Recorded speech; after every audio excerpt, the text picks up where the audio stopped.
Puasa di tengah paradoks peradaban lapar. Bayangkan dua manusia. Yang pertama hidup 20.000 tahun lalu. Setiap hari ia berjalan, berburu, mengumpulkan makanan. Jika gagal hari ini, ia mungkin tidur dalam keadaan lapar. Yang kedua, hidup hari ini. Jika lapar, ia cukup membuka aplikasi. Klik pesanan. Beberapa menit kemudian, makanan datang.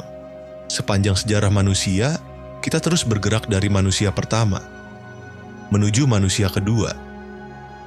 Peradaban memiliki satu tujuan besar, menghilangkan kelaparan, menghilangkan ketidakpastian, menghilangkan jeda antara lapar dan kenyang. Dan hari ini, untuk pertama kalinya dalam sejarah, sebagian manusia berhasil mencapainya. Tapi di titik inilah paradoks dimulai.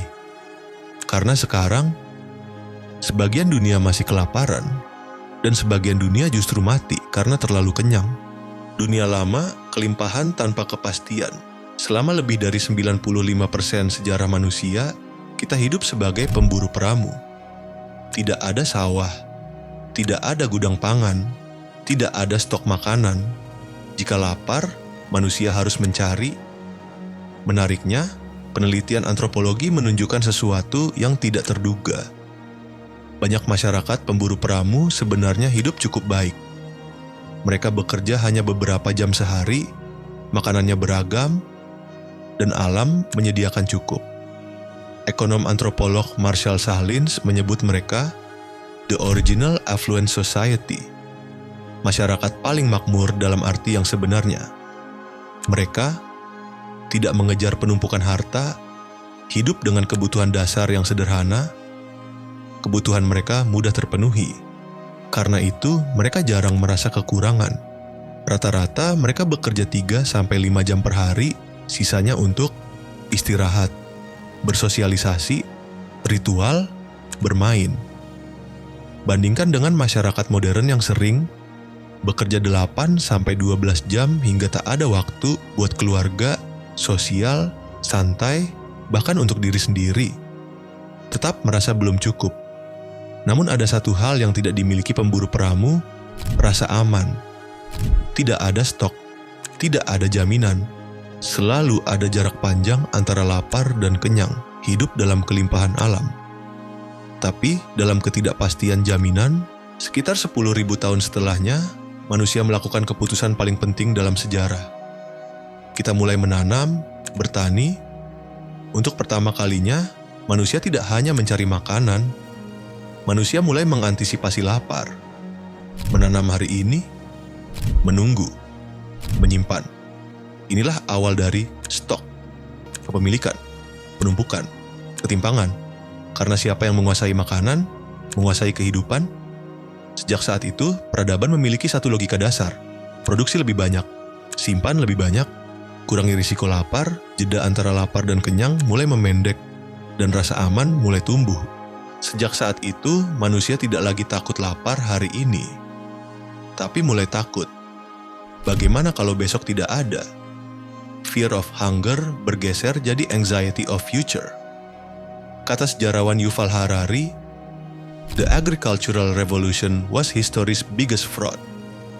Revolusi pertanian membuat lebih banyak manusia hidup, tetapi tidak membuat manusia lebih bahagia. Industrialisasi mengalahkan alam. Masuk ke era modern, perubahan menjadi lebih radikal. Dengan mesin, pupuk kimia, dan teknologi, produksi pangan melonjak. Green Revolution menggandakan produksi global dalam beberapa dekade. Untuk pertama kalinya, manusia merasa kita tidak lagi sepenuhnya bergantung pada alam. Kita bisa mengontrol produksi makanan. Dan sekali lagi, jeda antara lapar dan kenyang menjadi semakin pendek dari sebelumnya. Hari ini, perubahan itu mencapai titik ekstrem. Jika lapar, tidak perlu memasak, tidak perlu pergi, tidak perlu menunggu. Cukup satu sentuhan klik di smartphone. Makanan datang. Hari ini yang mengantar masih driver. Esok, drone. Dalam perspektif evolusi, ini hampir tidak masuk akal. Selama ratusan ribu tahun, manusia hidup dengan penantian. Sekarang, kita hidup tanpa jeda. hampir tak ada jeda antara lapar dan kenyang.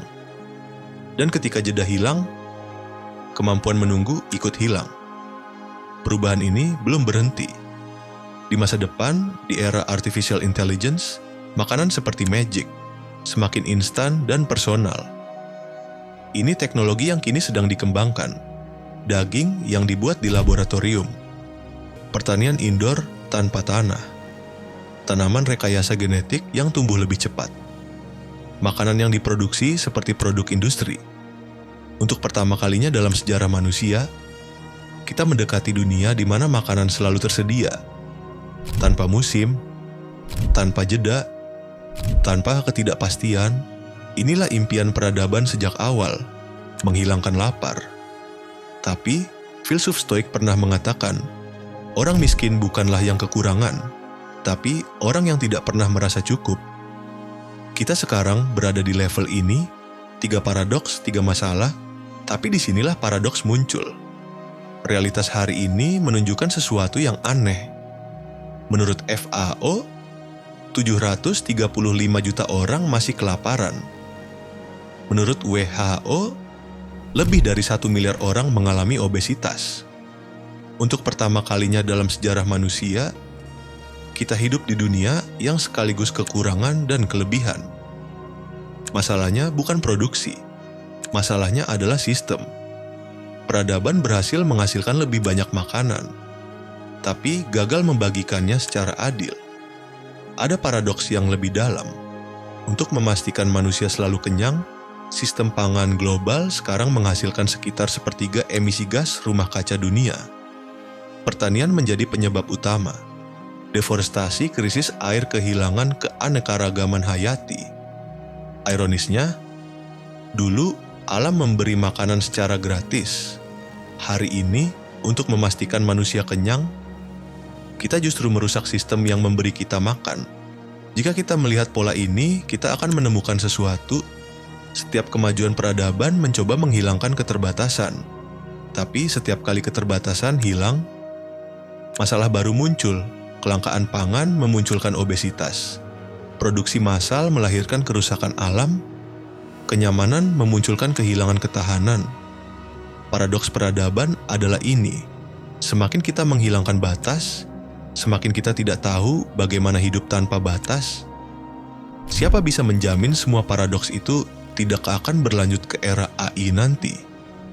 Siapa bisa memastikan era AI akan memberi solusi 3 paradoks tersebut? Atau hanya mengganti kemasan paradoksnya? Atau malah menambah daftar paradoksnya? Ramadan simulasi peradaban lapar. Di dunia yang semakin instan, puasa di bulan Ramadan punya makna yang dalam. Ia mengembalikan kita ke kondisi dasar manusia. Selama beberapa jam, tidak ada makanan, tidak ada minuman, tidak ada pemenuhan instan. Puasa menciptakan kembali jarak antara lapar dan kenyang. Jarak yang dulu selalu ada dalam sejarah manusia. Dan di dalam jarak itu, kita belajar sesuatu yang mulai hilang. Kesabaran, pengendalian diri, kesadaran akan nilai makanan. Sejarah manusia adalah sejarah memendekkan jarak antara lapar dan kenyang. Puasa adalah pengingat sederhana bahwa di antara lapar dan kenyang ada sesuatu yang sangat penting bagi manusia. Kemampuan untuk menunggu. Mungkin masalah terbesar peradaban bukan kelaparan, tapi kehilangan kemampuan untuk merasa cukup. Di dunia yang membuat segalanya tersedia, puasa bukan sekadar ritual. Ia adalah latihan batas. Karena tanpa batas, manusia tidak tahu kapan harus berhenti. Dan tanpa kemampuan berhenti, kelimpahan bisa berubah menjadi krisis.